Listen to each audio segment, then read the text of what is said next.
This Tour de France has provided so much drama, it may end up as a theatre play. 10 days of racing went into a rest day, and then all of a sudden, stage 11 Toulouse upon us. A new leader in the overall classification in Ben Healy, but a day that turned out to be something of a conundrum. Would it be the Classics men? Would it be the sprinters? Would it be a breakaway? Would it be the GC players themselves? The beauty was, nobody knew. The runs are underway. 30-minute neutral, so a lot of time to bed themselves in. But on speaking to all of the riders today, it's going to be a very challenging day. We've got the wind coming from the northwest. The sense in the peloton, from speaking to multiple riders, this is going to be hard to decide. Will it be a breakaway day? Will it be a GC day? All of the 1,500 metres of climbing are packed within the final hour of racing today. So everybody's expecting a stressful finale, maybe a couple of GC shenanigans as well, but difficult to call this one. It's certainly going to be another stressful yet exciting day on the Tour de France. Well, what wind there was a tailwind all the way down to an intermediate sprint. They would then loop back, face a headwind if it was still blowing, to bring themselves back to Toulouse. A looping course then, just shy of 157 kilometres. A short day, but it would not be short on drama. This was going to be so chaotic, and I've got to tell you, it almost beat the record for the fastest stage in Tour de France history. Look at it, looks benign, then look at all those climbs packed into the second half.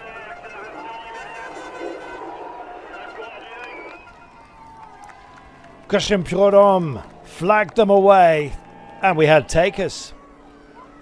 Well, Mauro Schmidt, the Swiss champion, was up there, Abramson as well. They were joined by Ballerini. Would it be too much for a fast man, even if he does like ramps? Others thought about joining the fun, and we had so many incarnations of an attempted bridge. It took a long time to form. Quinn Simmons was always destined surely to be part of the chase. The trio wrapping up the first categorised climb, only 1 point on the deck, and everyone's minds being cast down the road towards the intermediate sprint, not because of the sprint itself, but because that was a turning point where tailwind would turn into headwind. Lots of ambition being displayed back there, but how much of it would actually turn into something that could actually succeed? Fred Wright was there.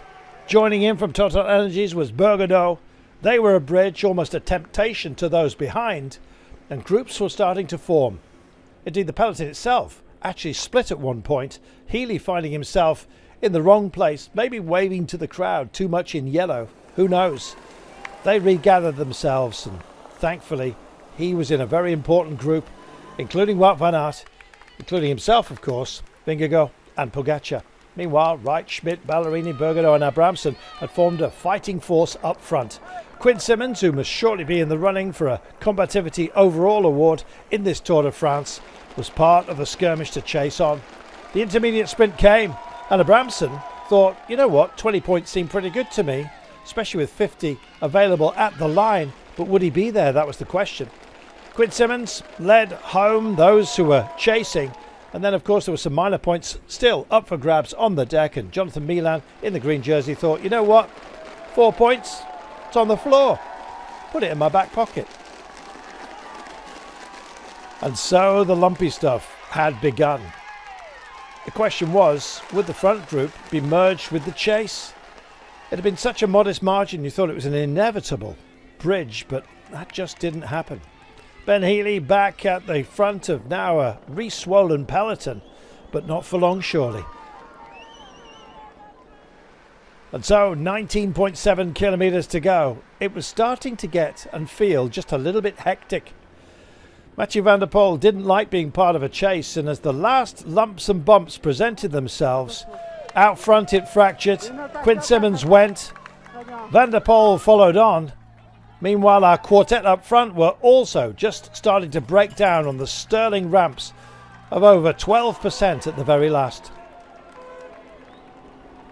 Well, those mountain points are indeed won in a difficult way. Nothing comes easy in this race, least of all victory on a day like today. Van der Poel was on the chase, but could he possibly bridge? The margin was coming down, starting to tumble, but out front solo were Schmidt and Abramson as a pair. Meanwhile, behind, Van der Poel had ideas, and it was ideas of glory. He bridged over to the chasing group, sailed by them, and then indeed it was mano a duo. Could he make it? Well, you always have to believe in Mathieu van der Poel. Sometimes that belief may be misplaced, but it's always a good bet. Folding in, Ben Healy was marking out those who would try to close the gap. Good to see him honouring the yellow jersey with a very spirited performance. Of course, for the Irishman. What else do you get? Well, it was a very selective chase, including Tadej Pogačar. He crashed. And I've got to tell you that Healy, Vingegaard and a lot of other notables decided that they didn't want to win like that. They waited up, Pogačar rejoined, and so honours even, I think, heading for our grand finale. And what a finale it turned out to be.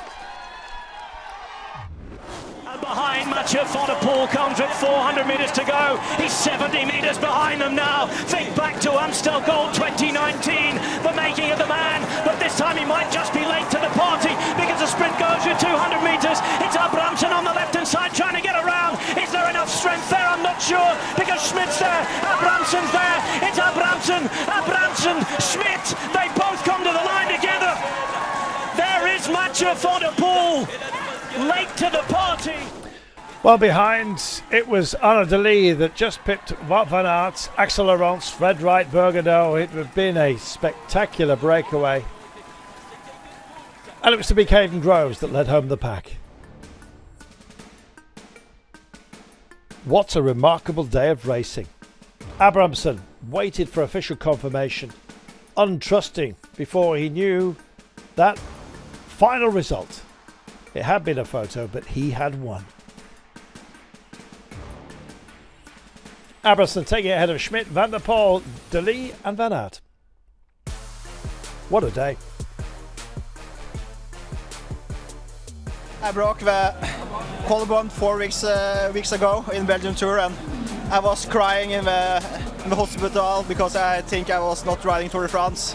But the day after I was on the home trainer and hope I can go to the Tour de France, and every day I did everything I could to come back, and here I'm standing in Tour de France to win a stage. Is amazing. Good boy. Overall, Ben Healy maintains his lead of 29 seconds over Tadej Pogačar, Remco Evenepoel, Jonas Vingegaard and Jorgensen. He looks good in yellow. For how much longer? Well, the high ground is coming. What a day in prospect. Otakam. Starting off in Auch. Sounds like ouch. That is a very well-named place to begin a day that potentially could be hell for many. The big categorizations are upon us. An all category finale up the Otakam itself. Be scared, but also be entertained, and make sure you join us for stage 12.